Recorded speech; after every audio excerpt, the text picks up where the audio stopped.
Any questions?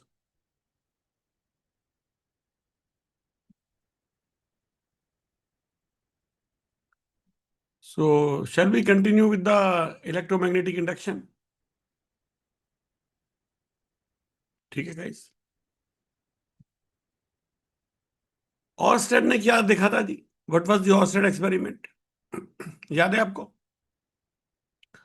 कोई wire electrical, हाँ जी, wire से करंट पास कर रही थी तो उसके पास कोई जो इलेक्ट्रिकल सर्किट था और यहां पर पास में कोई मैग्नेटिक कंपास पड़ा हुआ था। ठीक है, तो हमने क्या देखा था? जब इसमें की डालेंगे या इसमें से की निकालेंगे तो मैग्नेटिक कंपास में मोमेंटरी डिफ्लेक्शन हुआ था। ऐसा देखा था ऑस्टेड ने। क्यों जी गाइस, ठीक बात है। Momentary deflection in the compass needle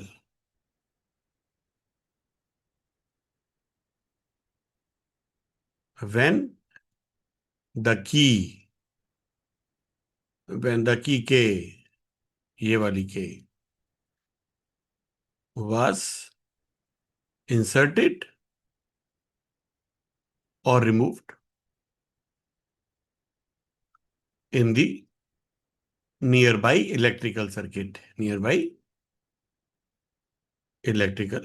ये ठीक बात है। क्यों जी? फैराडे ने क्या देखा? क्या पहले प्रेडिक्ट किया था by on the basis of symmetry, और बाद में देखा भी, प्रूव भी किया, एक्सपेरिमेंटली वेरीफाई भी। क्या देखा जी? अगर यहां पर कोई मैग्नेट हिलता है या यहां पर कोई ऐसा इलेक्ट्रिक सर्किट ही है जिसको हम कॉयल कह रहे हैं, करंट कैरिंग कॉयल, इसमें अगर हमने, जैसे पहले था इसमें की में हमने इसमें इंसर्ट किया, रिमूव किया, तो क्या किया? यहां पर पास में एक और इलेक्ट्रिक सर्किट, वो है लूप, राइट? एक और इलेक्ट्रिक लूप है जिसमें कि गैल्वेनोमीटर लगा हुआ है, मान लो। ठीक है जी। तो जब इसमें की डाली या इसमें से की निकाली या मैग्नेट को इधर चलाया या मैग्नेट को इधर चलाया तो क्या हुआ? Momentary deflection in the galvanometer needle. वाह भाई वाह। आप देख रहे हो, सिमेट्रिकल है दोनों। मोमेंटरी डिफ्लेक्शन, बढ़िया बात है, समझ में आएगा guys. Shivansh, Preeti, Dhruv, right? Yes. Momentary deflection in the galvanometer needle. ठीक है जी। यहां पर क्या हुआ? बिजली ने मैग्नेट बनाया और यहां पर मैग्नेट ने बिजली बनाई। तो बिजली अगर मैग्नेट बना सकती है तो मैग्नेट भी बिजली बना सकता है। That is the symmetry here involved. ठीक है। पहले हमने इसका मैथ किया था गाइस।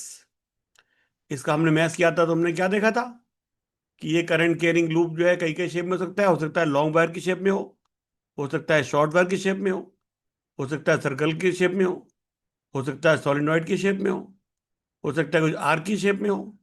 अलग अलग शेप के लिए हमने करंट के हिसाब से और से लूप की शेप के हिसाब से मैग्नेटिक फील्ड निकाली थी। ठीक बात है। अब हम क्या करेंगे?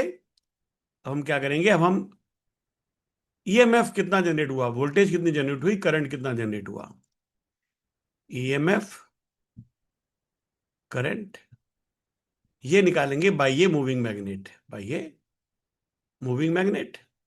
तो इसका लॉ क्या है जी? इसका लॉ क्या है? एक ही लॉ है। क्या लॉ है? कहते हैं इसको Faraday's law of magnetic induction. पिछली बार हमने किया था। याद है किसी को? What was the law mathematically? क्या देखा था? क्यों जी, क्या देखा था? E is equal to minus d phi b upon dt. E is equal to rate of change of magnetic flux. इतना इसमें इंड्यूस ईएमएफ आ जाएगा, इतना इसमें इंड्यूस ईएमएफ आ जाएगा। अगर मैं एक जनरल ले लूं, जैसे D phi by D T हम करते हैं, तो कई बार हम ऐसा करते हैं ना, DV by D T acceleration होती है, इंस्टेंटेनियस एक्सीलरेशन। फिर कई बार कर देते हैं delta we by delta T, ऐसा कर देते हैं। इसको क्या कहेंगे, एवरेज एक्सीलरेशन, है ना। ये ठीक बात है। ऐसे यहां पर मैं ये भी कह सकता हूं, ये की एवरेज वैल्यू क्या होने वाली है, minus delta five by delta T. इसका क्या मतलब हुआ, थोड़ा अभी एग्जांपल करके देखते हैं जी। और एक और लॉ हम करेंगे। वो लॉ क्या कहता है कि चार्ज फ्लोन, जब इसमें करंट चलेगा तो चार्ज भी फ्लो करेगा, है जी। जब इसमें गैल्वेनोमीटर निडल मूव हो रही है, इसका मतलब इसके अंदर करंट जा रहा है। करंट जा रहा है तो क्या मतलब हुआ, इसमें कुछ चार्ज फ्लो होगा, राइट। तो कितना चार्ज फ्लो होगा, कितना चार्ज फ्लो होगा, इसका एग्जाम में क्वेश्चन आता है जी। इसका क्वेश्चन आता है, इसको हम करेंगे। ठीक है, मैं पहले फॉर्मूला बताऊं ना, उसको हम डिराइव करेंगे। चार्ज फ्लोन डेल्टा क्यू, ये कैसे होता है, delta Q is equal to delta five by R. Delta Q is equal to delta five by R. Delta Q is equal to delta five by R, क्या minus delta five by R, perhaps minus delta five by R. ठीक है, इसको हम derive करेंगे तो ऐसे तब अपने आप ही आ जाएगा, अभी तो याद नहीं आ रहा। ठीक है, तो चलो हम अपनी बात को आगे बढ़ाते हैं जी। ठीक है, यहां पर करते हैं, चलो, है, ध्यान से सुनना है जी। ये हमारा जी क्या है, कॉयल है। आपको पता है ऐसा कॉयल बनाता हूं मैं, राइट। ये कैसा कॉयल है, इसकी एक्सिस इस तरीके से है, ठीक है ना। ये हमारी वाली साइड है, दूर वाली साइड है। एक मैग्नेट को हम यहां से पोजीशन वन से यहां पर लेके आए पोजीशन टू। ध्यान से देख रहे हैं, जब ये पोजीशन वन में था, जब ये पोजीशन वन में था, तो इस लूप में से कुछ फ्लक्स पास हो रहा था, इस लूप में से कुछ फ्लक्स पास हो रहा था, ठीक बात है।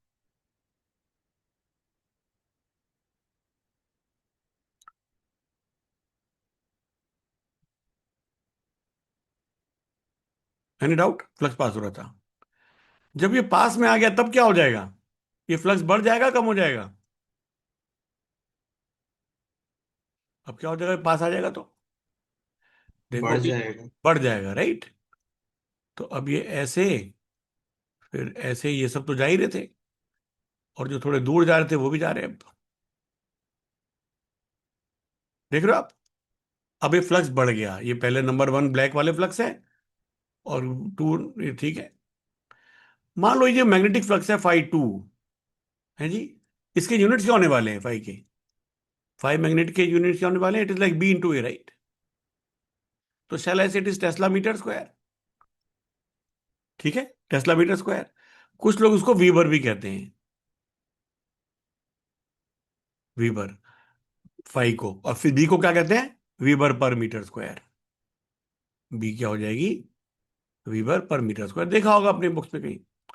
तो दोनों चलते हैं, टेस्ला मीटर स्क्वायर भी कह सकते हैं इसको, और वीबर पर मीटर स्क्वायर भी, बी को कह सकते हैं, और फाई को वीबर कह सकते हैं।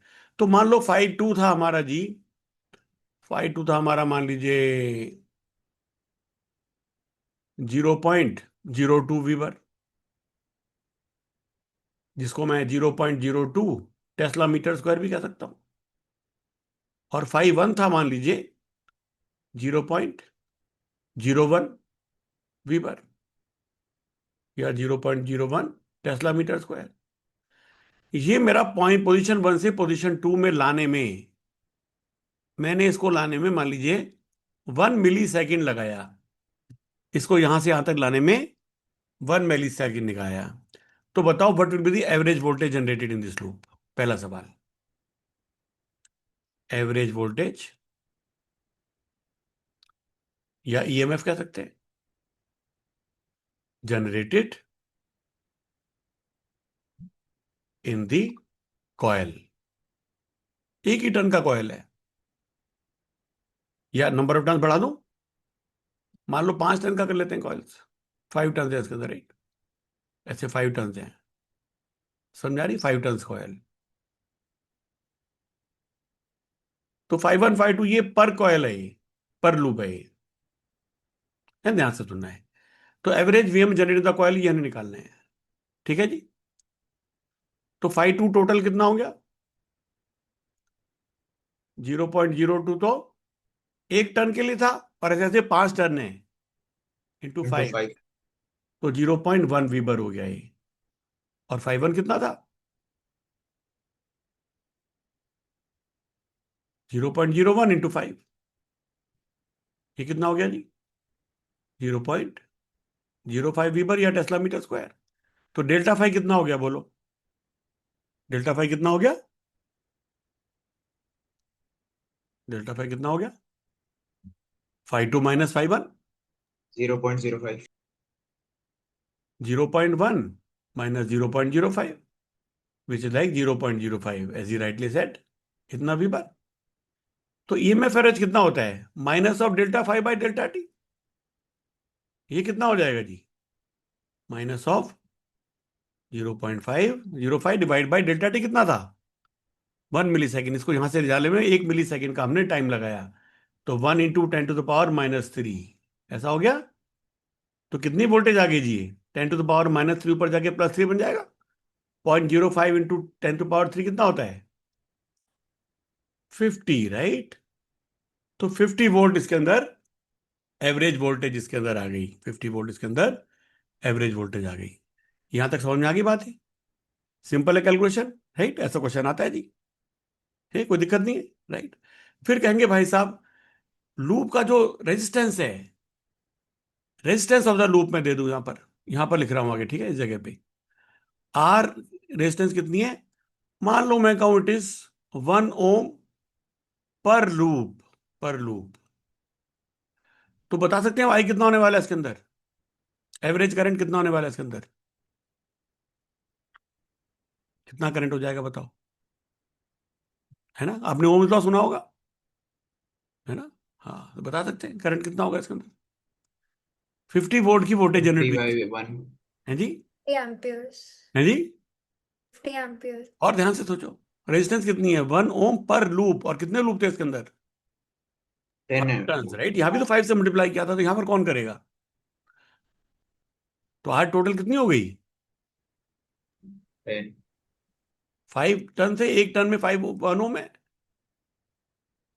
तो 5 ओम। तो आई कितना आ गया जी? 50/5, V/R, which is like 10 ampere, which is like 10 ampere. समझ में आ रही बात? 10 एम्पियर की करंट की डायरेक्शन क्या होगी बताओ? यहां से देख रहे हैं तो क्लॉकवाइज या एंटी क्लॉकवाइज? बोलो, कौन बोलेगा? Anti clockwise. एंटी क्लॉकवाइज, क्योंकि ये पास जा रहा है, पास जा रहा है, तो यहां पर नॉर्थ पोल बनाना है, इसको अपोज करना है। तो नॉर्थ पोल बनेगा, जहां से एंटी क्लॉकवाइज होगा, तो यहां से फील्ड हमारी तरफ आएगी। ठीक बात है guys? Preeti Shivansh, no doubt, right. Yes sir. Right. तो एंटी क्लॉकवाइज करंट है, ये करंट कैसा है? Anti clockwise. और इसकी वैल्यू कितनी है? ई कितना है हमारा? -∆5/dt। तो shall I say -50? Shell I say -50? Why should I leave the minus sign, right. NCERT में क्या करते हैं गाइस? माइनस साइन को नहीं छोड़ते हैं। इस माइनस साइन को नहीं छोड़ते हैं, तो इस माइनस साइन को आप पकड़े रहो जी। तो ये कितनी आ गई? -50। तो आई कितना आ गया? -50/5, मतलब -10 एम्पियर। ऐसा इसको मैं कह सकता हूं। आई बात समझ में? अब बताओ लास्ट ये क्वेश्चन, कि ये करंट कितनी देर के लिए जा रहा है? ये करंट कितनी देर के लिए जा रहा है बताओ? एवरेज करंट कितनी देर के लिए चल रहा है? बोलो प्रीति। ये -10 एम्पियर करंट है, Millisecond. 1 मिली सेकेंड के लिए चल रहा है सिर्फ। It's a momentary current. ये कब तक चलेगा? जब तक ये हिल रहा है। जब तक ये चल रहा है उतनी देर ही चलने वाला है इसको, बस। ठीक है। क्या ये लगातार 10 एम्पियर था? नहीं, इसमें कोई यूनिफॉर्मिटी थोड़ी है। जब पास आएगा तो फ्लक्स शायद उतनी जल्दी जल्दी चेंज नहीं होगा, शुरू में जल्दी जल्दी चेंज होगा। तो शुरू में शायद करंट ज्यादा होगा, बाद में धीरे धीरे करंट कम होने लग जाएगा, ऐसा भी हो सकता है, right. It's not a symmetrical thing, but ये एवरेज करंट है, एवरेज करंट है। तो बताओ टोटल चार्ज कितना फ्लो करेगा इसके अंदर? ∆2 कितना हो जाएगा? कितना हो जाएगा जी? I∆T, है ना। तो कितना हो जाएगा? -10 इंटू 10⁻⁻3। ये कितना हो गया? -10⁻², मतलब -0.01 coulomb. That becomes our answer, that becomes our answer. समझ में आ गई बात? ऐसा क्वेश्चन बहुत पॉपुलर है गाइस, राइट, जरूर आएगा किसी ना किसी एग्जाम में, स्कूल में आएगा या कोचिंग में आएगा या जेई में आएगा या सीबीएसई में आएगा, कहीं ना कहीं जरूर आएगा। You can't escape this thing. Can we derive this now? देखो हमने मैग्नेट चलाया था ये, अभी तो नंबर से क्या था, बिना नंबर के करते हैं। इसको हमने चलाया, ये लूप था। ठीक है जी। न्यू फ्लक्स कितना है इसमें? Five two. जब ये इधर इधर पहुंच गए तो है ना, वो फाइव टू फ्लक्स है, समझ में आ रहा है ना? ओरिजिनल शुरू में फ्लक्स कितना था? Five one. 11. तो डेल्टा फाइव कितना हो गया? Five two minus five one. ठीक है। ईएमएफ कितना आ गया? Minus delta five by delta T. But that should equal to I into R. E should equal to I into R, Ohm's law. तो हमने दो लॉ इस्तेमाल किए हैं, एक तो फेराडेज लॉ और दूसरा ओम्स लॉ, इस प्रॉब्लम को सॉल्व करने के लिए। ठीक बात है। और तीसरा लॉ क्या इस्तेमाल किया? Q delta Q is equal to I delta T. Current की definition I is equal to D Q by D T. ऐसा करेंगे हम। अभी तो खैर हमने दूसरा इस्तेमाल किया, ये ओम्स लॉ इस्तेमाल किया हमने। तो फिर अब मैं क्या लिखूं? E is equal to minus delta five by delta T and that is equal to I को मैं delta Q upon delta T लिख दूं। ऐसा लिख दूं तो हमारा डेल्टा क्यू कितना आ गया जी? कितना आ गया? डेल्टा टी तो कट गए। ये कितना आ गया? Minus delta five by R. तो ना आपको कोई टाइम की जरूरत है, ना आपको फाइव टू फाइव वन की जरूरत है, आपको सिर्फ चेंज इन फ्लक्स और रेजिस्टेंस ऑफ द लूप, ये दो चीजें निकाल के क्वेश्चन हो जाएगा। Delta Q is to minus delta five by R. ठीक है, ध्यान रहेगा। राइट। ओके। अब हमने ये तो ऐसा किया क्योंकि हमने इसमें क्या लिया था? मैग्नेट लिया था। और मैग्नेट का तो यहां पर फील्ड कितनी है बताना बड़ा मुश्किल है ना? ओके। तो हम अगर और दूसरा केस करें, और दूसरा केस करें, चलो, है ये ध्यान से देखना है जी, है प्रैक्टिस क्वेश्चन नहीं करते हैं जी। बताओ। कंसेंट्रिक लूप्स हैं जी, कंसेंट्रिक लूप्स। आपको मतलब कंसेंट्रिक लूप्स का मतलब है ना? जिन लूप्स का सेम सेंटर होगा. हाँ, एक लूप ये है, एक लूप ये वाला है। इसको मैं लूप वन कह दूं और इसको मैं लूप टू कह दूं। लूप वन का रेडियस है मान लीजिए आर, और लूप टू का रेडियस जो है ये मान लीजिए स्मॉल आर। और स्मॉल आर कैसा है? कैपिटल आर से बहुत छोटा। इस बात को ध्यान से देखना है। स्मॉल आर कैसा है, अंदर लूप कैसा है? बहुत छोटा है। ऐसा हमने क्यों लिया अभी आपको पता चलेगा। ठीक है जी। तो आउटर लूप में मैंने करंट दिया, आउटर लूप में we start a current of let us say 10 ampere in outer loop. ठीक है। Starting from zero ampere the current takes, चलो 1 मिली सेकेंड ही कर लेते हैं, 1 millisecond to reach its maximum value, to reach its maximum value. है जी, ध्यान से देख रहे हैं। हमें निकालना है, सवाल यहां लिख रहा हूं पहला।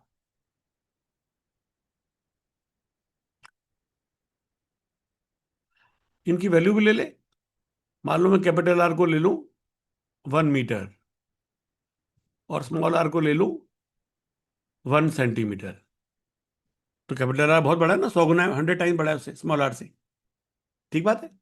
ये वैल्यू भी ले ली, चलो करंट की वैल्यू ले ली 10 एम्पियर। तो हमें बताना है number one, what is the magnetic flux in the loop 2, when current has become when the current has become 10 ampere. समझ में आ रहा है क्वेश्चन? शुरू में करंट कैसा था? 0। हमने इसके अंदर एक ऐसे बैटरी लगाई, राइट? बैटरी लगा के की लगाई इसके अंदर। इसको ठीक से बना दो। वेट, इस लूप में हमने क्या किया? ऐसे एक बैटरी लगाई और एक की लगाई, ठीक है? बैटरी मान लो ये हमारी भाई 10 वोल्ट की है और लूप के रेजिस्टेंस जो है 1 ओम है। तो जब मैं की इंसर्ट करूंगा तो करंट कितना हो जाएगा इसमें? जब की इंसर्ट करूंगा तो करंट कितना हो जाएगा? V/R, 10/1 ओम। तो 10 एम्पियर मैक्सिमम करंट इसके अंदर आ जाएगा, जो हम कह रहे हैं 10 एम्पियर में आउटर करंट आ जाएगा, राइट? तो जब ये करंट 10 एम्पियर हो जाएगा तो पहला सवाल तो हमने बताना है कि इसमें मैग्नेटिक फ्लक्स कितना हो जाएगा छोटे लूप में, बता सकते हैं? When the current has become 10 ampere, what is the magnetic flux in the loop 2? बताओ। φ2 की वैल्यू हो गया ये मैग्नेटिक, कितना हो जाएगा? कैसे करते हैं? कौन बोलेगा? फाई कितना होता है? मैग्नेटिक फ्लक्स क्या होता है? Magnetic field into area. Magnetic field into area, B into area. ध्यान से सुन रहे हो? बी कितना हो जाएगा? आपको याद है पिछला chapter magnetic effects of current में हमने किया था? करंट कैरिंग लूप की वजह से सेंटर में मैग्नेटिक फ्लक्स क्या होता है? मैग्नेटिक फील्ड कितनी होती है बी? फॉर्मूले अगर याद नहीं किए तो तकलीफ होने वाली है। ये आ रहा है कितना होता है आई करंट है तो बोलो कितना था? ऐसा था भैया, डिराइव भी किया था, सब किया था, ठीक है? अभी मैं याद तो आपको ही करना पड़ेगा, मैं तो नहीं याद कर सकता आपके बदले में, राइट? अब ध्यान आ रहा है कि नहीं है? तो ये बी की वैल्यू है, मगर ये बी वैल्यू कहां थी? सिर्फ सेंटर पॉइंट पे, मगर यहां पूरे में तो नहीं थी। तो ऐसा क्वेश्चन बहुत आता है, इसलिए हमने इसको बहुत छोटा लिया है। हम कह रहे हैं जो सेंटर पे है वही सारे मान लो, क्योंकि छोटा सा तो है ही। इस बी को हम सारे मान लेंगे तो कितनी हो जाएगी बोलो? निकाल सकते वैल्यू उसकी बी की? शिवांश बोलो, what is value B? Mu naught कितना होता है? 4 पाई × 10⁻⁻7। करंट कितना है? 10 एम्पियर। 2 आर क्या है? रेडियस है, ये रेजिस्टेंस नहीं है। ये कितना है? 1 मीटर, राइट? 1 मीटर। इतना टेस्ला हमारी मैग्नेटिक फील्ड है, कितनी हो गई ये? 2 पाई × 10⁻⁻6, राइट? ऐसी हो गई। तो फ्लक्स कितना हो गया? 6.28 × 10⁻⁻6 टेस्ला। फ्लक्स कितना हो गया? ये फ्लक्स हो गया क्या? ये तो बी है। नहीं नहीं, हाँ। तो फ्लक्स कितना हो गया? 2 पाई × 10⁻⁻6 तो बी है। और what is the area of this loop? Pi R square. Pi R pi small square. R square. Pi small R square, तो स्मॉल आर कितना है? 1 × 10⁻⁻2। स्क्वायर। इसका स्क्वायर, तो फाई कितना आ गया? φ2। 10⁻⁻4, तो 2 पाई × 10 की power, 2 pi square × 10 to the power pi square -10। × 10⁻⁻10, इतने वीबर या टेस्ला मीटर स्क्वायर, ध्यान रहेगा जी, ठीक है? इतना हमारा इसके अंदर ये फाइट हो गया। तो ये निकल गया पहला सवाल। सेकंड सवाल पूछेंगे, बताओ इंड्यूस ईएमएफ कितना है? इंड्यूस ईएमएफ कितना है? क्या होगा जी इंड्यूस ईएमएफ? क्या होगा? Minus change in flux upon change in time. बोलो कितना हो जाएगा? माइनस ऑफ φ2 - φ1 अपॉन टाइम कितना था? 1 मिली सेकेंड। हरी बात समझे? φ1 कितना था जब हमने की को इंसर्ट नहीं किया था? उसके में करंट कितना था? 0 करंट था। तो जब करंट 0 तो मैग्नेटिक फील्ड भी 0 थी और φ1 भी 0 था, तो कितना हो गया ये? माइनस ऑफ φ1 को 0 डाल देंगे तो माइनस ऑफ φ2 बच गया। तो माइनस ऑफ ये कितना, ये मैंने गलत कर दिया इसमें ना, नहीं ये वाला वैल्यू लेनी थी। पाई स्क्वायर को क्या ले सकते हैं हम? नियरली 10 ले ले, पाई स्क्वायर को नियरली 10 ले ले, 9.86 भी ले सकते हैं, 10 ले लेते हैं। तो 10 इंटू क्या हो जाएगा, 2 इंटू 10⁹, राइट? यहां लिख दो।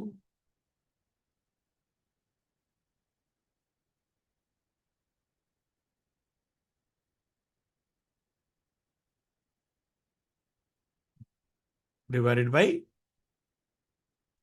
10⁻⁻3। तो कितना हो गया इंड्यूस ईएमएफ? कितना हो गया जी?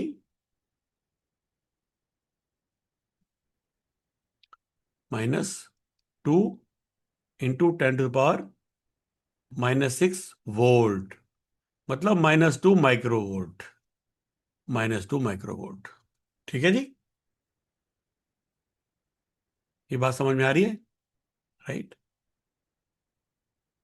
सम baby steps we are taking to understand the Faraday's law and how it works, है जी, राइट?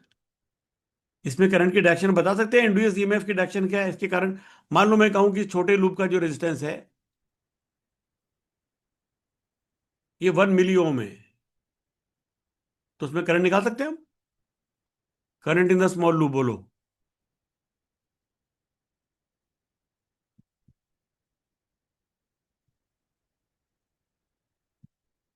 कौन बोलेगा?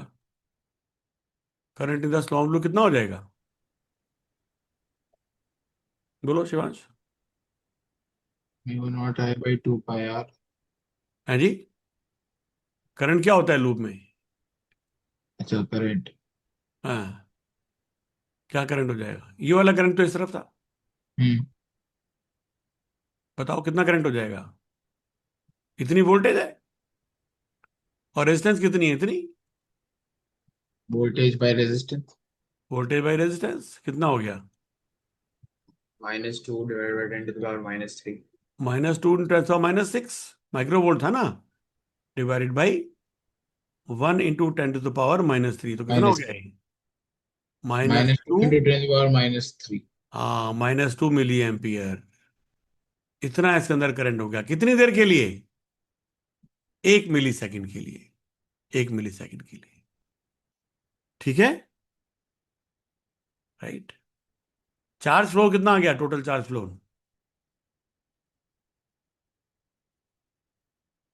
चार्ज फ्लो कितना हो गया?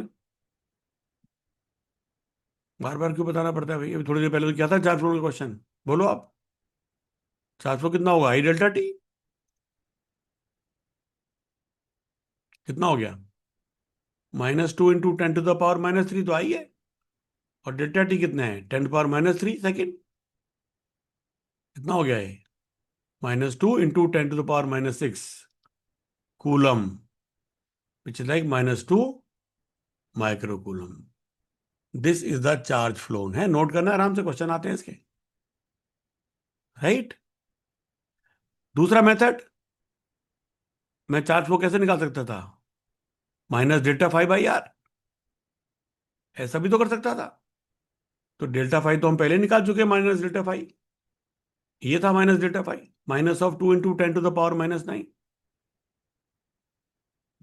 और आर कितना था, 1 × 10⁻⁻3 हो, तो आ गया ना फिर से -2 माइक्रोकूलम। तो दोनों तरीके से करके देख लिया, हमारा आंसर तो सेम ही आना है, क्योंकि delta Q delta -delta φ/r भी है, और Q delta Q I delta T भी है, तो बाई डेफिनेशन है charge flow is equal to current into the time for which the current is flowing. Any doubt? अच्छा, अब मुझे बताओ इस करंट की डायरेक्शन क्या है जी? ये वाला करंट तो क्लॉकवाइज था, इसमें जो करंट चल रहा है उसकी डायरेक्शन क्या है? इसमें जो करंट चल रहा है उसकी डायरेक्शन क्या है, क्लॉकवाइज कि एंटी क्लॉकवाइज, क्या लगता है? हमने देखना है कि जो चेंज हो रही है उसको अपोज करेगा। चेंज क्या हो रही है, जब मैंने इसे घुमाया तो इसमें इनवर्ट फ्लक्स जा रहा है, क्लॉकवाइज घुमाया ना, तो अंदर की तरफ फ्लक्स जा रहा है, तो क्या कहेगा ये? अरे अंदर की तरफ फ्लक्स बढ़ रहा है, तो मैं क्या करूंगा, ओपोज। बाहर की तरफ फ्लक्स बनाऊंगा। तो बताओ करंट की डायरेक्शन क्या हो जाएगी इसमें बाहर की तरफ फ्लक्स बनाने के लिए?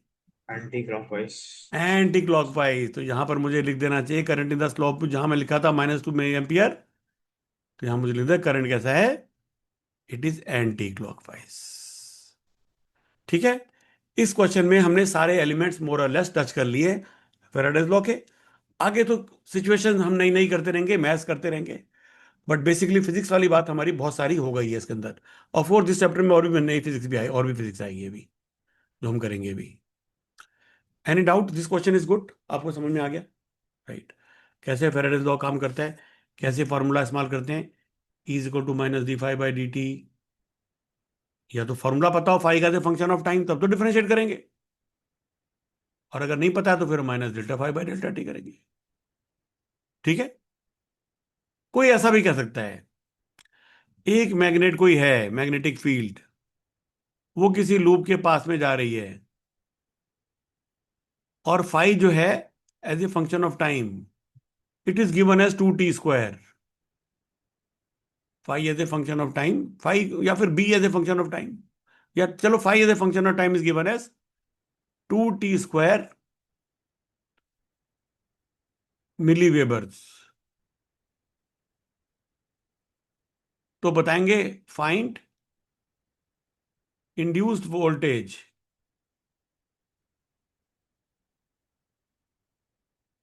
Eight t is equal to 3 second. मान लो ऐसा क्वेश्चन दे दे आपको, आप कर लोगे पीस ऑफ केक? बताओ आंसर, कौन बोलेगा? प्रीति आप बताओगे? ये फाइव दिया फंक्शन ऑफ टाइम, हमारा फॉर्मूला क्या है का? Minus D five by D T. Yes. तो बताओ क्या हो जाएगा? 4t divided 4t 40 हो जाएगा। हाँ, मगर 40 नहीं हो जाएगा, if D five by D T नहीं है। ये कितना है? आपके सामने लिखा है। माइनस 40 हो फिर जाएगा। माइनस साइन कौन लगाएगा? Yes yes yes. है ना, you don't want to lose, convert your +4 into -1, right? By this small small thing, right? Right, उसमें गलती की गुंजाइश नहीं है ना, साइंस में गलती कहाँ गुंजाइश है? कल को आप डॉक्टर बनोगे, इंजीनियर बनोगे, कुछ भी बनोगे, मान लीजिए कहीं पर भी जाओगे, एक गलत कर दो क्या होगा आपका? कंप्यूटर प्रोग्राम बनो तो कंप्यूटर प्रोग्राम भी चलेगा नहीं आपका। हाँ? जो भी काम करो उसमें उल्टा हो जाएगा ना। हाँ, तो बी केयरफुल। कितना आएगा ये बोलो? -40, ऐसा हो गया फॉर्मूला। -40 वॉट, मिली वोल्ट, क्योंकि मिली वेब था ये, मिली वेबर था, वेबर नहीं था। आई बात समझे? अगर वेबर होता ऐसा यूनिट तब हमारा होता वोल्ट, मगर अब क्या है? Milli volt. तो बताओ t इक्वल टू 3 सेकेंड कितनी हो जाएगी वोल्टेज?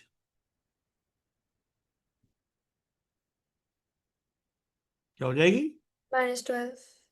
-12 यूनिट क्या हो जाएंगे? Milli volt. -12 into 10⁻³ volt, that will be the answer, right? तो आप देख रहे हो, आसान तो है, मगर जगह जगह खतरा है। माइनस साइन भूलने का खतरा है, मिली भूलने का खतरा है। आ रही बात समझे? तो ध्यान से करना है गाइस, है आसान मगर ध्यान से करना है। ठीक है, I hope this point is clear regarding the Faraday's law. ठीक है। माइनस साइन क्यों आता है, what is the role with conservation of energy, वो हम थोड़ी बाद में करेंगे। इसके पहले एक और चीज करते हैं जो किताब में जिसको दिया हुआ है, मोशनल ईएमएफ, जिसको दिया है किताब में, मोशनल ईएमएफ। ठीक है जी, ध्यान से सुनना है, एंजॉय करना है, बहुत आसान है, और अगर सुनोगे, इमेजिन करोगे तो बहुत मजा भी आएगा। That's my promise to you, right? Otherwise सरदर्द बन जाएगा, ध्यान से नहीं सुनेंगे, एंजॉय नहीं करेंगे, इसको विजुलाइज नहीं करेंगे तो। ठीक है, मुझे बताओ, कोई एक तार है जी, ये क्या है? मेटल की वायर है। क्या है? Metal wire.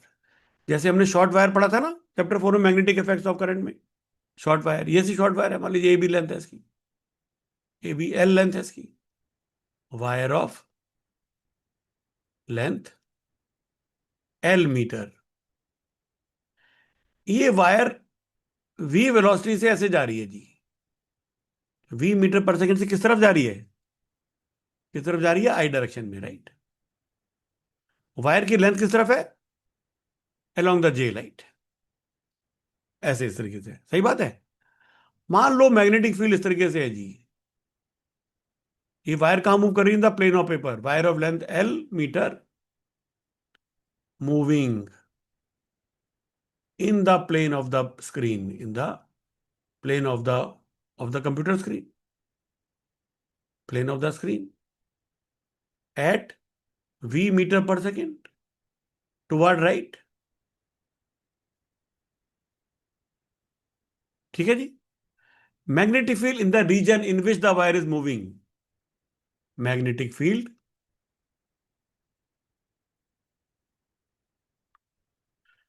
In the region. कौन सा रीजन? The region. दी रीजन का मतलब हो गया हुआ, मैं यहाँ की अमेरिका की बात थोड़ी कर रहा हूँ, इसी स्क्रीन की बात कर रहा हूँ भाई, जहां पर इसी स्क्रीन की रीजन की बात करें.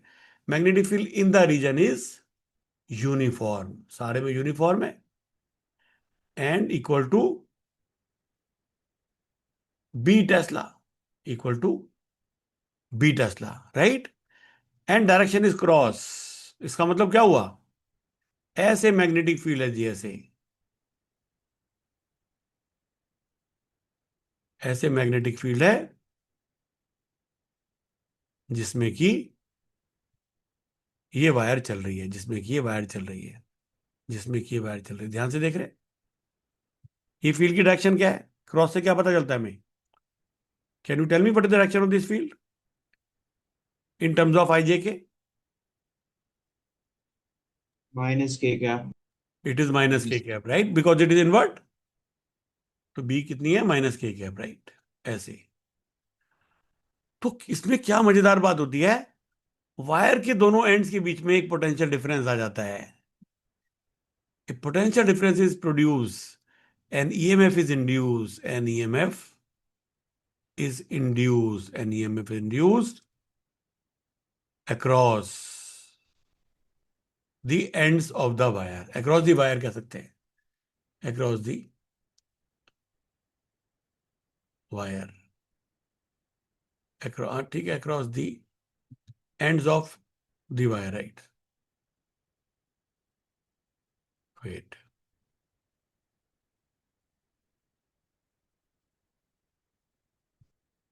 हमें उसकी वैल्यू निकालनी है. कितना इसमें ईएमएफ आने वाला है, कितना इसमें ईएमएफ आने वाला है. ऐसा कुछ हमने क्लास 10 में भी किया होगा. Fleming left hand rule, right hand rule कुछ करते थे ना, उसमें ऐसा शायद कुछ किया होगा. इसमें क्या हो जाएगा, इसमें एक इंड्यूस ईएमएफ आ जाएगा वायर में. इस वायर में एक इंड्यूस ईएमएफ आ जाएगा. क्या वायर में करंट चलेगा? क्या वायर में करंट चल सकता है? करंट गाइस कब चल सकता है? जब क्लोज सर्किट हो. मगर तो सिर्फ एक वायर है. जब तक पूरा सर्किट नहीं बनेगा तब तक इसमें करंट नहीं चल सकता. जैसे कोई बैटरी है, बैटरी कोई पड़ी हुई है, उसमें भी तो ईएमएफ होता है. मान लो 10 वोल्ट की बैटरी है, तो क्या करंट निकल रहा है कोई यहां से? क्या ऐसे कोई करंट जा रहा है? नहीं. कब जाएगा? जब मैं इसको सर्किट बना दूं तब करंट जाएगा, क्योंकि अगर करंट यहां से निकलेगा तो वापस आने के लिए रास्ता चाहिए, क्योंकि current always move in A close circuit, right, in A close loop. Current, I hope my point is clear. ठीक है. तो इसका आंसर क्या है जी? इसका आंसर बताओ. तो इसका आंसर है बी एल वी. इसका आंसर है बी एल वी. कितना सिंपल आंसर है तीन ही चीजें हैं, तीनों का मल्टीप्लीकेशन भाई, तीनों का मल्टीप्लीकेशन, राइट. ठीक है. Note that B L V are all perpendicular to each other. V is in I cap direction, L is like in the along J, and B is along K. तो all are mutually perpendicular, all are mutually perpendicular. Simple answer दे रहे हैं भी तो BLV, right. ऐसा क्यों हुआ? ऐसा क्यों हुआ? इसको कहते हैं मोशनल ईएमएफ. ये ईएमएफ आया, क्यों आया?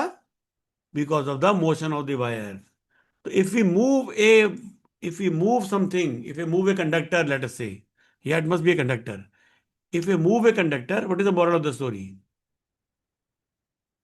If we move a conductor in a magnetic field, है जी, the conductor develops an EMF. वाह भाई वाह. EMF डेवलप मतलब क्या हुआ? कि ये कंडक्टर बैटरी जैसा बन गया. ये कंडक्टर बैटरी, क्योंकि बैटरी में तो ये होता है, EMF होता है. So in other word the conductor becomes a battery. Conductor becomes a source of EMF, becomes a battery. ध्यान से सुन रहे हो? Dhruv, any question? समझ में आ रही बात? राइट। तो चलो मैं एक बार फॉर्मूला यूज करके अगर मैं आपसे कहूं तो मुझे बताओ, ये हमारा रीजन था जी, मैग्नेटिक रीजन। इस रीजन में ऐसे मैग्नेटिक फील्ड थी।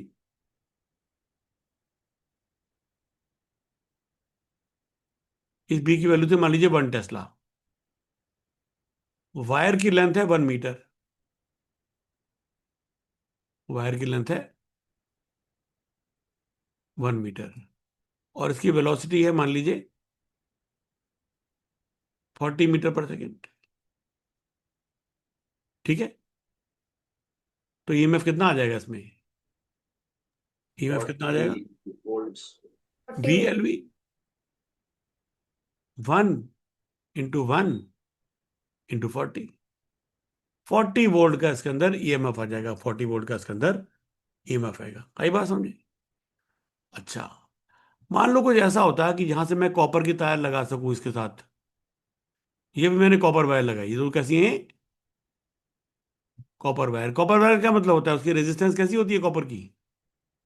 ना के बराबर। Right, good conductor. मोटी तार है कॉपर की। कॉपर की थिक वायर है। Thick wire. ये भी थिक वायर है। तो कॉपर भी और मोटा भी है, तो रेजिस्टेंस क्या है? ना के बराबर। और यहां पर मैं एक रेजिस्टेंस लगा दूं। लेट से दिस आर इज 10 ओम। तो बताओ how much will the current now passing in this resistance? I कितना हो जाएगा? आई कितना हो जाएगा? मान लो ये कंडक्टर जो है जी, मान लो ये जो कंडक्टर है, इसकी भी रेजिस्टेंस जो है वो मान लीजिए 6 ओम की रेजिस्टेंस है इसकी। इसकी भी तो रेजिस्टेंस हो सकती है ना। इसकी रेजिस्टेंस 6 ओम मान लीजिए। Conductor R = 6 ohm. समझ में आ रही बात? Now can be tell how much is the current in this circuit? इस सर्किट में कितना करंट होगा? डायरेक्शन तो अभी देखनी है, मैंने बताई नहीं डायरेक्शन अभी आपको। मगर ये एक बैटरी की तरह हो गया है। राइट, इसकी डायरेक्शन क्या होगी मैं बताता हूँ आपको। एक मित्र बताता हूँ इसकी डायरेक्शन क्या होती है। इसका फॉर्मूला होता है, हम्म, अभी निकाल सकते हैं डायरेक्शन, अभी नहीं, खुद ही बताएंगे। बताओ इसमें करंट कितना हो जाएगा? कौन बोलेगा? ये कैसा हो गया है? हमारा 1040 वोल्ट की बैटरी जैसा बन गया है ये। ठीक है जी। मगर ये कैसी बैटरी है? इसकी 4 इंटरनल ampere. रेजिस्टेंस भी है 6 ओम की। इसकी इंटरनल रेजिस्टेंस है।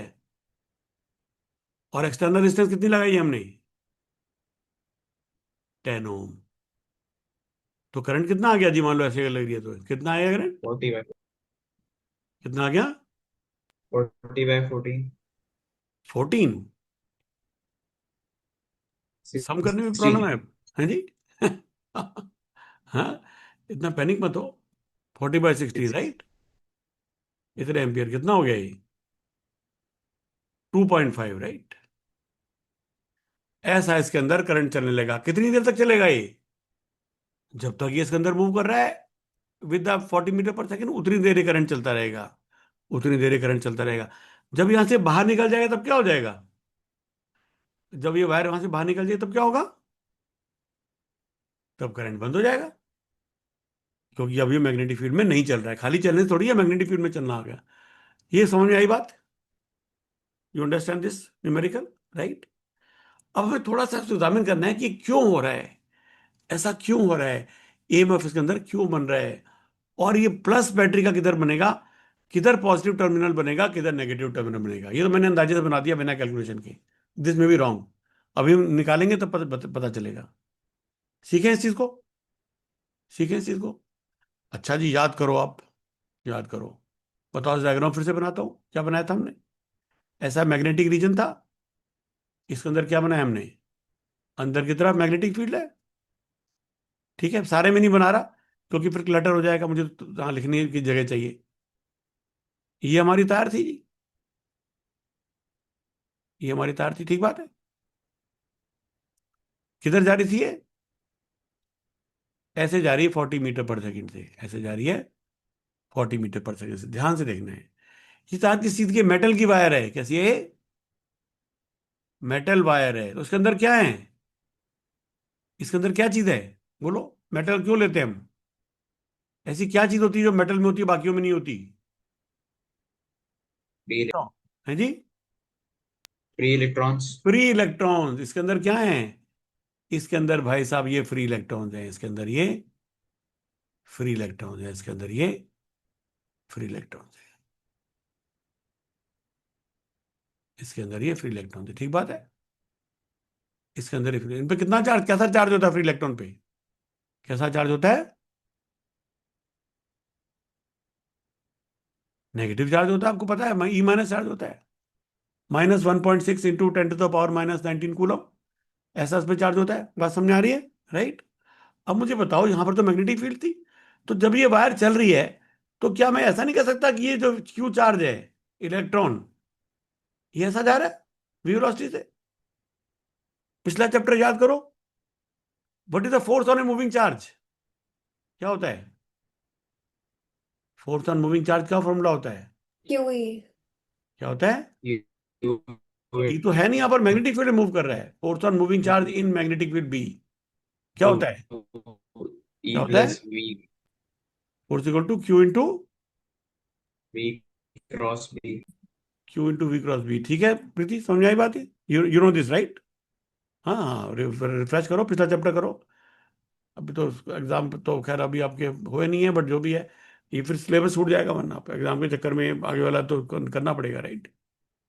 ठीक है, तो इसको निकाल सकते हैं हम। देखो, V इस तरफ है और B अंदर की तरफ है ना? तो V क्रॉस बी की डायरेक्शन क्या है, बोलो? ऊपर से देखिए तो कैसे दिखाई देगा V cross B? Anti clockwise. तो V क्रॉस बी ऐसे ऊपर की तरफ है, राइट? V क्रॉस बी कैसा है? प्लस जे कैप डायरेक्शन में, ठीक है। प्लस जे। मगर Q कैसा है? Q तो नेगेटिव है इलेक्ट्रॉन का, इसका मतलब F की डायरेक्शन क्या हो गई? -J कैप, है ना? जे कैप V क्रॉस बी है, मगर Q माइनस है, तो -J कैप। तो इलेक्ट्रॉन पे किस तरह फोर्स लग रहा है? कैसा फोर्स लग रहा है इलेक्ट्रॉन पे? नीचे की तरफ, नीचे की तरफ। इन सारे इलेक्ट्रॉन्स पर नीचे की तरफ फोर्स लग रहा है, बात समझ में आ रही है? इन सारे इलेक्ट्रॉन्स पर नीचे की तरफ फोर्स लग रहा है, that is a magnetic force, because they are place in a magnetic field. फिर से बताऊं, समझ में आ रही बात? You guys are blank faces.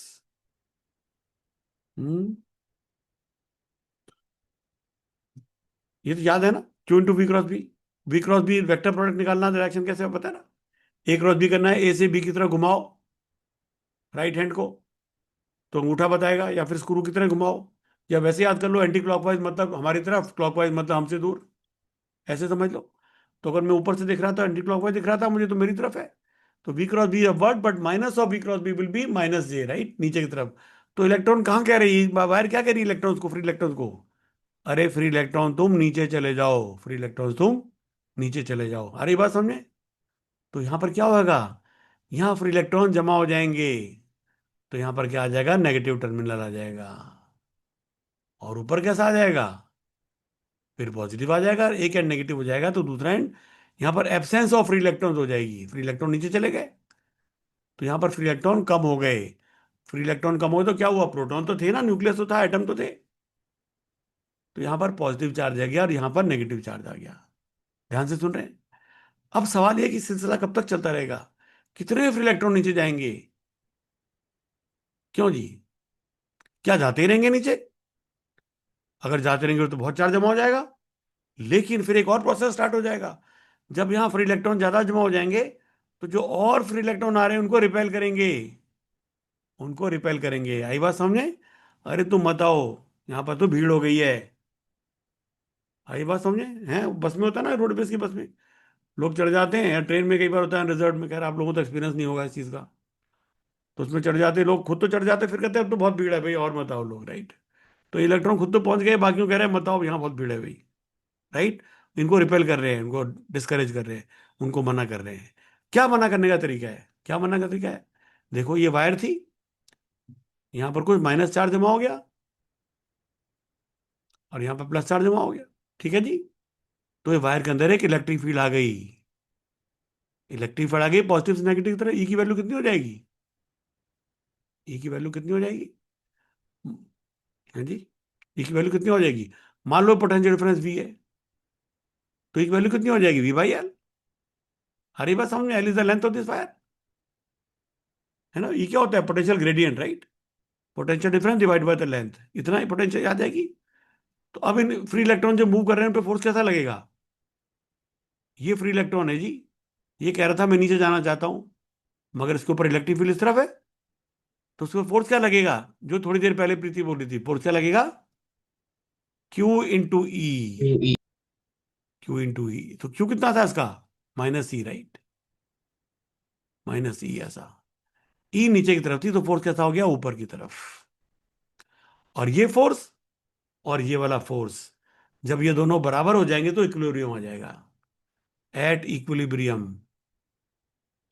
Eight equilibrium E E is equal to E V B. आ रही बात समझे?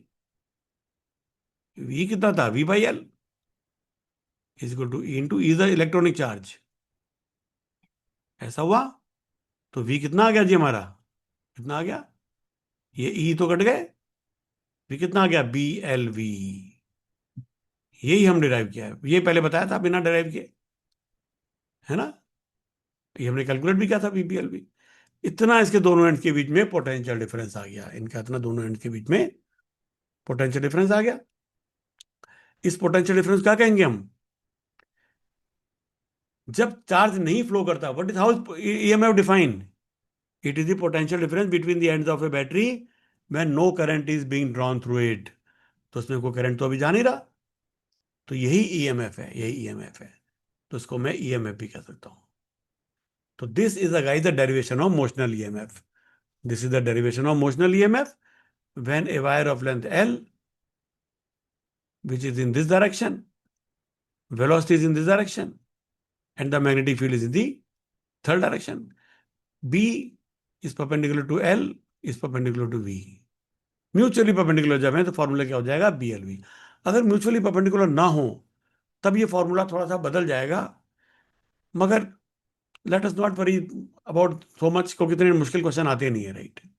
पहले तो हम कराते थे, सब चीजें आती भी थी, लेकिन अब आजकल जब मुश्किल क्वेश्चन नहीं आते, राइट। आजकल क्वेश्चन आसान आते हैं, तो ज्यादा मुश्किल चीजें सीखने का फायदा नहीं है। जो सीखा उसको ठीक से सीखो, यूनिट्स में मिस्टेक मत करो, कैलकुलेशन में मिस्टेक मत करो, then you can score good marks, right. बहुत मुश्किल चीजें सीखने के चक्कर में ना पड़े, इतना तो डेरिवेशन बनाया, इतना तो आना जरूरी है। Any question? ये बात समझ आई हमें? आपको समझ आया? कोई वायर चलती है तो उसमें पोटेंशियल डिफरेंस क्यों डेवलप हो जाता है? क्योंकि जब वायर चलती है मैग्नेटिक फील्ड में, तो वी क्यू इंटू वी क्या होती है? मैग्नेटिक फोर्स लगता है। वो मैग्नेटिक फोर्स चार्जेस को एक तरफ इकट्ठा कर देगा, फ्री इलेक्ट्रॉन्स को। तो वहां नेगेटिव चार्ज बन जाएगा, दूसरा पॉजिटिव चार्ज बन जाएगा। इसका मतलब ये भी हुआ कि जो मैंने यहाँ पर डायरेक्शन बनाई थी वो गलत नहीं बनाई थी, ठीक ही बनाई थी। मैंने तो तुक्के से बनाई थी, मगर 50% प्रोबेबिलिटी तो है, तो या तो प्लस है या माइनस, एक ही आना था। तो 50% मेरा काम कर गया, मेरे फिगर ठीक बन गई, राइट। मैंने बिल्कुल माइंडलेसली बनाई थी, but has been correct, right. अब ऊपर पॉजिटिव आ रहा है और नीचे नेगेटिव। आई बात समझ में? राइट। Is is fine? ठीक है जी गाइस,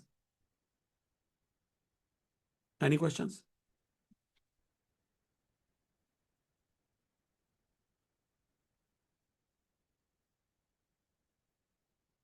क्यों जी? तो ये बैटरी बन गई। What is the accomplishment of this chapter?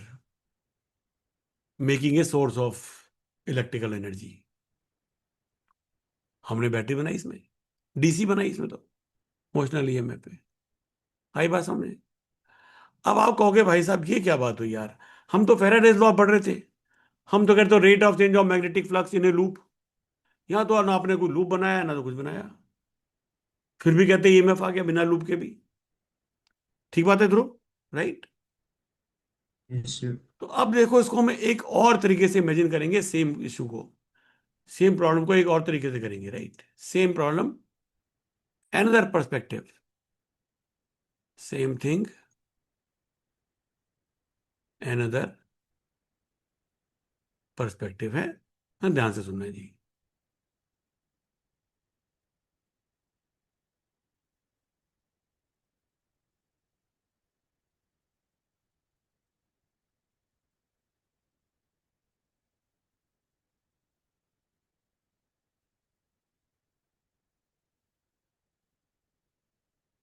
ये दोनों क्या बनाए मैंने?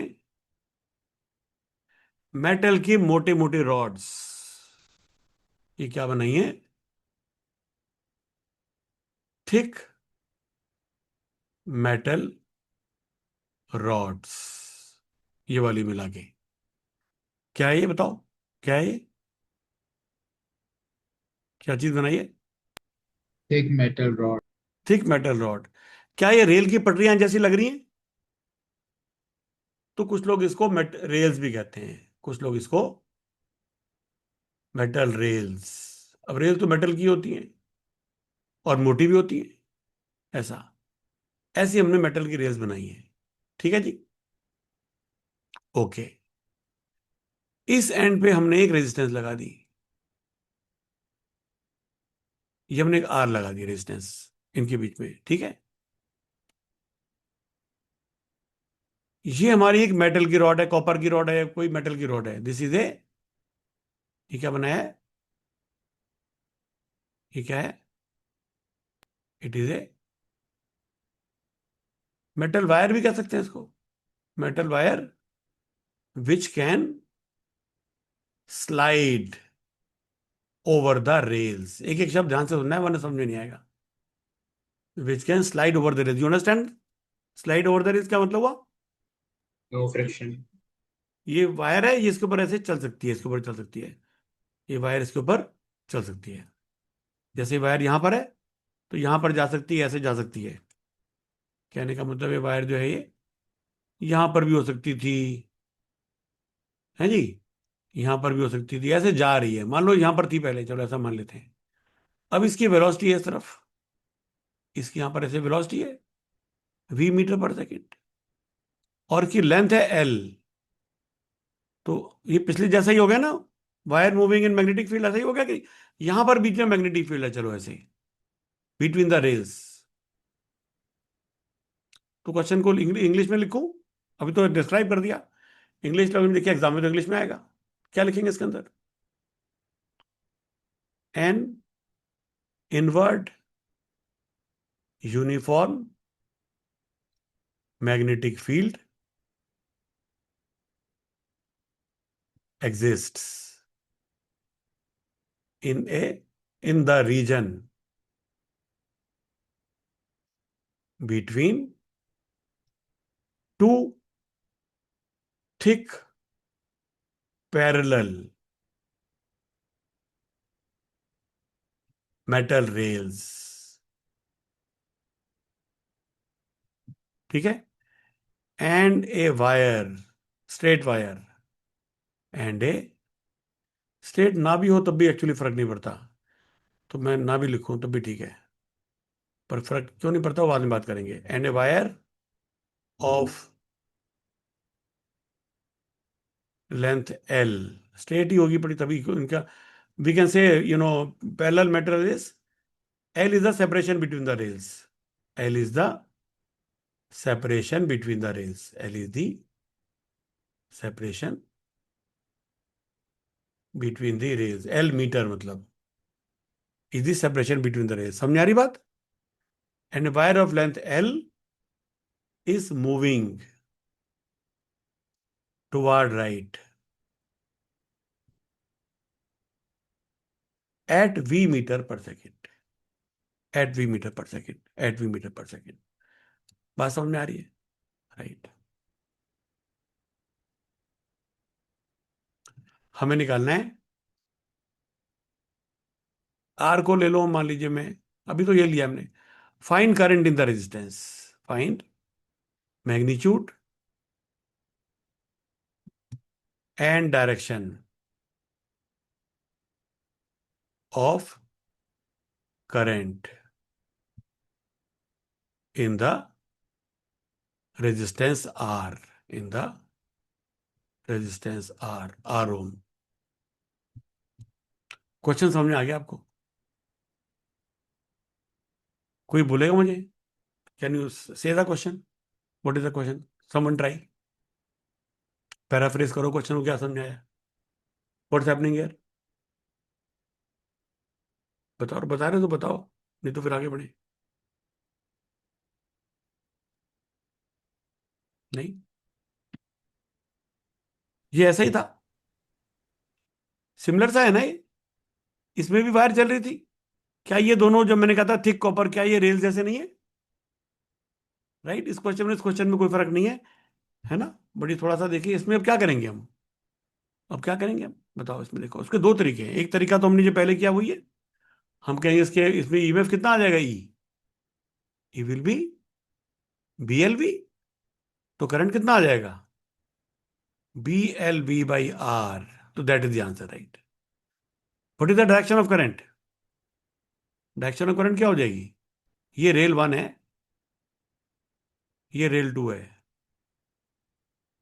तो करंट डायरेक्शन क्या हो जाएगी? इधर हमारा पॉजिटिव आया था टर्मिनल, इधर नेगेटिव आया था।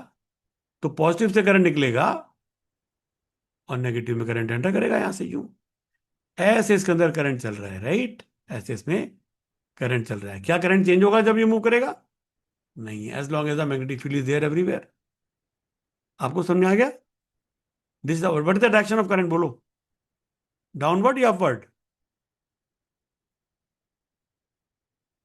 Is it getting too fast? You not able to catch up? यहाँ प्लस था, यहाँ माइनस था बच्चे, कितना मुश्किल है इसके अंदर। एरो दिखा दो, रखा है। डाउनवर्ड अपवर्ड बोलो ना। डाउनवर्ड। Downward, right. डाउनवर्ड। ये ठीक है। एक पर्सपेक्टिव तो हमने अभी देखा, मोशनल लीनियर से सॉल्व किया। Now let us try to solve it with Faraday's laws. Faraday solve solution by Faraday's law. Solution by Faraday's law. Faraday's law में क्या होता है जी? एक लूप होता है और उसमें मैग्नेटिक फ्लक्स चेंज होता है, ऐसा होता है ना? ईएमएफ कितना आता है? -d∅/dt, ऐसा होता है। फाई क्या होता है?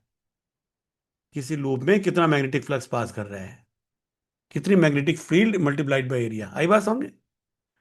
तो हम कहेंगे बॉस, है, ध्यान से सुनना है। ये पॉइंट ए है मान लो, ये वायर का एक एंड बी है, वायर का दूसरा एंड सी है, और रेल का ये वाला एंड डी है। तो क्या ABCD एक लूप नहीं बन रहा जिसमें करंट चल सकता है? बन रहा है ना? जब ये वायर इधर जा रही है तो क्या हो रहा है लूप के साइज को? When the wire is moving here, what is happening to the area of this loop? Increasing. Increasing. How much is the flux in there loop? यहां पर लिखो या नीचे लिख दूं? चलो यहां पर लिख देता हूं, थोड़ा पास पड़ेगा लिखने में। बताओ फ्लक्स इन द लूप कितना है? कितना है? Is it not equal to B into area of the loop? क्योंकि B अंदर की तरफ है और area of the loop rectangle का एरिया है। तो B into area of rectangle, and the direction कैसी है इसकी? Inward, right. So far so good, any doubt? ये तुम्हारा फाई है। तो फिर ये कितना हो जाएगा? -d∅/dt। ये तुम्हारा कितना है? B इंटू ए था, B इंटू ए था ना? तो क्या हो जाएगा? -d/dt of BA। B तो बदल नहीं रहा, तो -B into DA/dt। Rate of change of area. अब मुझे बताओ rate of change of area कितना है इसका? एरिया कितना है जी? ये लेंथ मान लीजिए x है, तो ए कितना है? Is it not x into L? Hello Preeti, is it fine? What is the area of this loop? x into L। L is this length and x is, हमने इसको लिया है। तो फिर DA/dt क्या हो जाएगा? क्या हो जाएगा?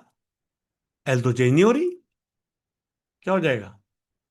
L इंटू पूरा पूरा breath. dx/dt, right. Hmm. But dx/dt कितना है? Is it not the velocity of this rod? क्यों जी? ये x है ना, यहां से डिस्टेंस। तो जब ये इधर जाएगा तो ये डिस्टेंस बढ़ रहा है। तो rate of increase of distance same as the velocity of this rod, right. तो DA/dt कितना हो गया? L into V। तो हमारा EMF कितना आ गया?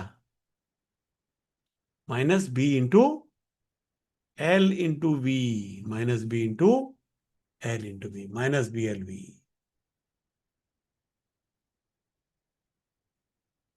बढ़िया बात है, समझ में आई आपको? Is it not the same we got earlier? Right. तो this is the induce EMF. What is the moral of the story? चाहे मैं मोशनल ईएमएफ करूं या फेरेडेज लॉ करूं, ये सिर्फ देखने के अलग अलग तरीके हैं, मगर इसको मैं एरिया के हिसाब से भी समझ सकता हूं, इसको एरिया के हिसाब से भी। ठीक है ध्रुव, बात समझ में आई? तो अब भी करंट का आंसर यस क्या सर। हो जाएगा? E by R minus B L B by R, ऐसा हो जाएगा। Right.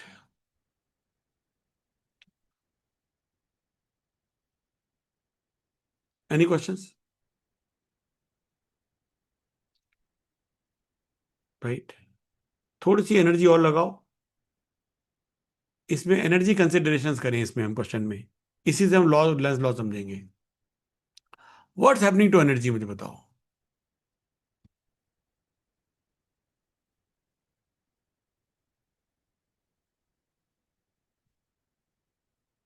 What is happening in terms of energy? Mechanical energy, energy कह सकते हैं इन टर्म्स ऑफ एनर्जी। क्या टॉपिक कर रहे हैं हम? What is happening in terms of energy, मुझे बताओ। अब इस वायर में करंट है कि नहीं है? अब इस वायर में करंट है, किस तरफ है करंट? क्यों जी? इस वायर में करंट किस तरफ है? ऊपर की तरफ या नीचे की तरफ? इस वायर का नाम क्या था? B C, right? Upward. Upward current है इस वायर के अंदर, है ना? क्योंकि यहां से नीचे आ रहा था करंट, तो यहां से ऊपर जाएगा। किसी बैटरी में करंट कैसे जाता है? बैटरी के अंदर नेगेटिव टर्मिनल से पॉजिटिव टर्मिनल, एक्सटर्नल सर्किट में पॉजिटिव से नेगेटिव की तरफ जाता है, और बैटरी के अंदर नेगेटिव से पॉजिटिव। देखो ये बैटरी की तरह काम कर रहा है, ये रॉड जो है, इसमें करंट की डायरेक्शन क्या है? नेगेटिव से पॉजिटिव। ध्यान से सुन रहे? राइट। ऐसे नेगेटिव से पॉजिटिव तरफ में करंट जा रहा है। Very good. तो इसमें करंट किस तरफ है? ऊपर की तरफ। इसमें करंट कैसा है? ऊपर की तरफ। एनर्जी से मेरा मतलब क्या है? मेरा कहने का मतलब है बॉस, इसमें आई करंट जा रहा है, तो यहां पर पावर कितनी, हीट कितनी जनरेट होगी इसमें? How much is the resistive power in this resistance? बोलो। आपने तो करंट इलेक्ट्रिसिटी का चैप्टर कर चुके हैं ना, बताओ रेजिस्टिव पावर कितनी है इसके अंदर? रेजिस्टिव पावर क्या होती है? I square R. क्यों जी? आई कितना था? B L V by capital R. तो आई स्क्वायर आर कितनी हो जाएगी? बोलो। P square L square V square upon R. B square L square V square upon R. Everybody getting same answer और डिफरेंट आंसर? आई का square करने के नीचे आर का स्क्वायर आ जाएगा, एक आर से मल्टीप्लाई कर दो, एक आर कट जाएगा, नीचे एक आर रह जाएगा। Any doubt? तो this is the resistive power, this is the resistive power. इतने जूल एक सेकंड में हीट जनरेट हो रही है, इतने जूल हीट जनरेट हो रही है एक सेकंड में। You agree with me? अब भाई साहब, there is no free lunch, right? There is no free lunch. Heat अगर आ रही है तो law of conservation of energy क्या कहता है? Somebody must be supplying this heat. Can heat come from any nowhere? No, you must supply it, right? Somebody must be burning a fuel, or must be converting chemical energy into electrical energy, or must be converting mechanical energy to electrical energy, and then electrical energy to heat energy. कहने का मतलब कहीं ना कहीं से तो energy आ रही होगी, कहीं ना कहीं से तो एनर्जी आ रही होगी। तो हमारा पर्पस क्या है? ये देखना कि एनर्जी आ कहां से रही है। ठीक है, समझ में आई? प्रॉब्लम समझ में आ रही है? राइट। इसकी रिकॉर्डिंग हो रही है, दोबारा सुन सकते हैं, है ना? रिकॉर्डिंग तो हो रही है ना? या somebody wrote something?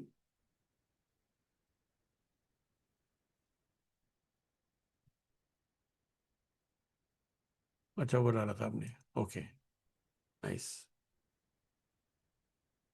तो मुझे बताओ, इस करंट में, इस वायर में आई करंट ऊपर की तरफ, और वायर की लेंथ एल है, और ये मैग्नेटिक फील्ड में है, बी फील्ड में।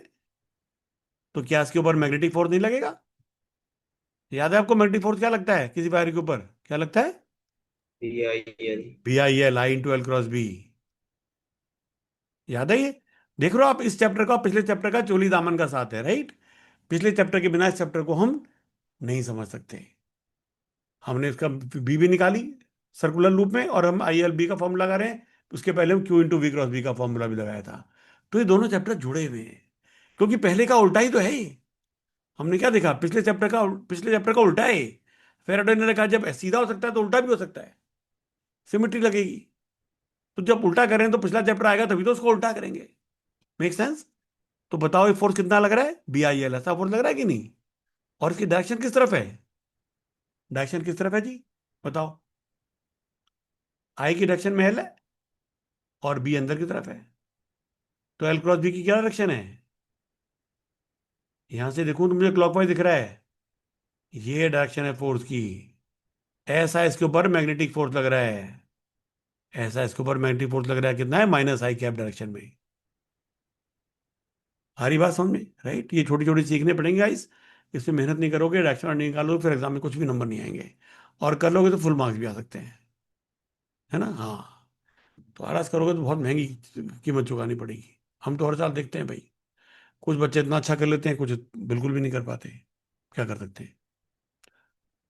ध्यान से देखना है, प्रैक्टिस करनी है। हरी बात समझ में? ये फोर्स क्या कह रहा है इसको?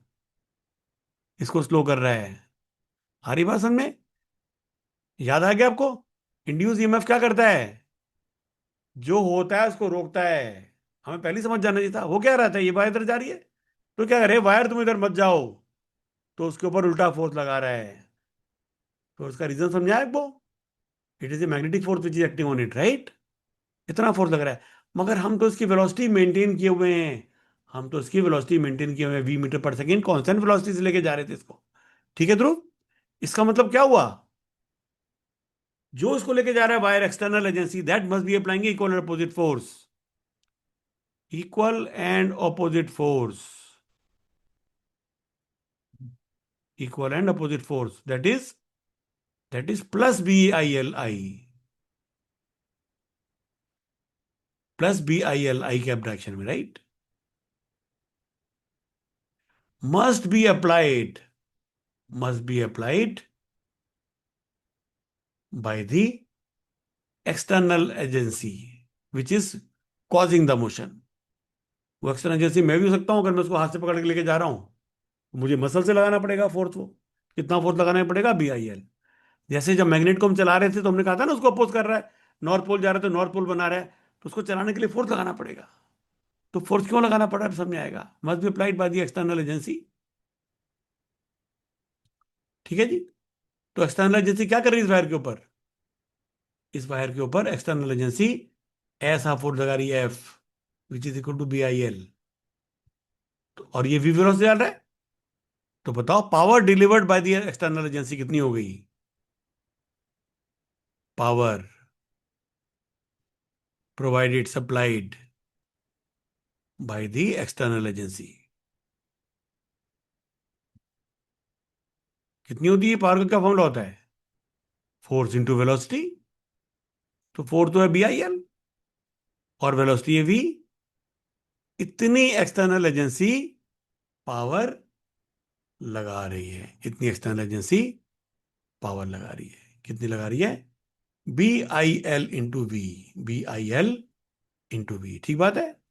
तो B L V into I. I कितना था हमारा? आई कितना था जी? बी एल वी तो वोल्टेज थी। आई कितना था? B L V by R, right? है ना? I is equal to V by R, है ना? This is I, right? समझ में आ रहा है? फिर से बताऊं, ये बी आई एल वी था, बी एल वी मैंने इकट्ठे कर लिए, आई बचा। तो करंट कितना है इसके अंदर, वो तो पहले निकाल चुके हैं। Current is how much? Induce EMF divide by the resistance. Induce EMF B L V upon R, तो कितना हो गया है power supplied by the resistance, कितनी हो गया? B square L square V square by R, which is same as the resistive heating. Same as the resistive heat dissipation per second.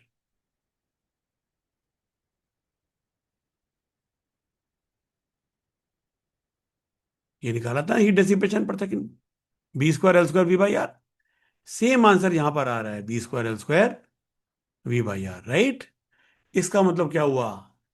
जो हमारा सवाल था कि हीट कहाँ से आ रही है, कौन दे रहा है, कौन दे रहा है, हीट कौन दे रहा है, जो इसको तार को खींच रहा है वो दे रहा है, वो मैकेनिकल एनर्जी दे रहा है, and that mechanical energy is being converted into electrical energy, and that electrical energy is being converted into heat energy. तो that is how the conservation of energy, conversion of energies and the conservation of energy is happening in this circuit. ठीक है. तो अब समझ आया कि इसको current को अपोज क्यों करना पड़ेगा, क्योंकि जब तक अपोज नहीं करेगा तब तो कोई फोर्स क्यों लगाएगा. है. तो कहते हैं बिना रोए तो माँ भी बच्चे को दूध नहीं पिलाती. राइट. तो जब तक ये कहेगा कि नहीं मैं तो नहीं जाता, तब तक वो कहेगा कैसे नहीं जाता, खींचूंगा कि मैं खींचूंगा. तो वो क्यों खींचेगा, अपनी मर्जी से जाएगा तो. और जब तक वो खींचेगा नहीं, फोर्स नहीं लगाएगा, तब तक फोर्स इंटू वेलोसिटी वर्क कहाँ से आएगा. और जब तक वो पावर नहीं आएगी तब तक यहाँ पर हीट डिसिपेट कैसे होगी. और जब तक हमारे पास डिसिपेट करने के लिए हीट ही नहीं है तो करंट कैसे फ्लो होगा. क्योंकि रेजिस्टेंस कह रही है कि भाई मैं तो करंट को नहीं जाने दूंगी, आपको इतनी हीट प्रोड्यूस करनी पड़ेगी, ये तो मेरा धर्म है, ये तो आपको करना पड़ेगा पूरा, इसको you can't violate it. There is also basic law of nature. आई बात समझे. And that is why the Lenz's law comes into picture. It says that the direction of induced EMF या induced current is such, it is such that it opposes the very cause it produces it. Because unless you oppose, the external agency will not apply force. And let's say if it does not apply force, it is not giving any work. If it is not giving any work, then the heat dissipation required for the flow of current will not be sponsored. There will not be any sponsor, right? Can there be any IPL? Can there be any World Cup? Can there be anything unless there is a sponsor? Huh? Nothing happens, right? Without money. Nothing happens without a sponsor. तो similarly यहां पर sponsor कौन कर रहा है इसको, जो इसको खींच रहा है वो स्पॉन्सर कर रहा है, वो उसको एनर्जी प्रोवाइड कर रहा है. I hope this is very very clear. Right. तो ये हमने मोशनल एनफ और इसका दोनों का रिलेशन किया, और लेंस लॉ वाली बात भी हमने कर ली. तो एक बार देख लेते हैं चैप्टर में कहाँ तक पहुंच गए हैं. आप लोगों ने इसको पता नहीं पढ़ना शुरू किया कि नहीं किया. मैंने आपको पिछली बार को कहा था इसको चैप्टर को शुरू से पढ़ो, तो अगर पढ़ोगे नहीं तो फिर हमने एक बार तो कर लिया है, समझ में तो आना चाहिए. लेकिन खाली क्लास नोट से पढ़ना ये कोई अच्छी आदत नहीं है. You must get into habit of reading from the book. Right. खासतौर से एनसीईआरटी में इसमें क्या होता है, बीच बीच में से भी क्वेश्चन कई बार आ जाते हैं. किताब से पढ़ाओ, अपने नोट बना रखे हो तो फिर आपको याद रहता है.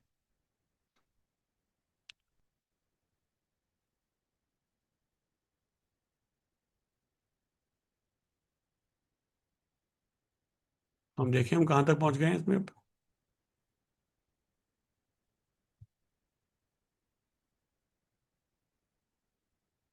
यहाँ से चैप्टर स्टार्ट हो रहा था. ठीक है जी. ये हमने देख लिया था. Experiments of Faraday and Henry ये भी हमने देख लिए थे. कॉयल को मूव कर रहे हैं, इसको मूव कर रहे हैं, मोमेंटरी करंट आज भी थोड़ा सा हमने रिपीट किया है. E is equal to minus D five by D T. This is the Faraday's law. ये भी हमने कर लिया, minus D five B by D T. और अगर एन टर्न्स होंगे कॉयल में तो एन से मल्टीप्लाई हो जाएगा, ये भी हमने कर लिया. इसके इस तरीके के न्यूमेरिकल भी आज हमने किए. राइट. इनको आप देखो. Delta five by minus delta five by delta R वो भी हमने, minus delta five by resistance वो भी हमने आज किया. वो भी इसमें देखो यहाँ लगा होगा कहीं ना कहीं. ये तो मेरी वोट निकाल delta five by delta T, ऐसे क्वेश्चन भी हमने आज किए. राइट.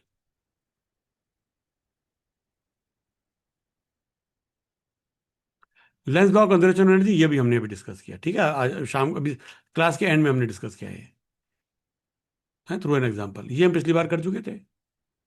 तो यहाँ तक का तो हमारा सारा हो गया. फिर आज हमने क्लास में शुरू किया था मोशनल इलेक्ट्रोमोटिव, मोशनल ईएमएफ से. राइट. ये हमने डायग्राम एग्जैक्टली किया. ये रेल लगे हैं दोनों.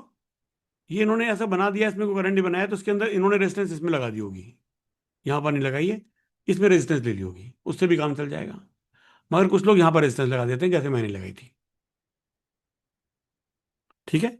ये हमने डिराइव किया बीएलवी. राइट. आज हमने डिराइव किया मोशनल ईएमएफ का बीएलवी.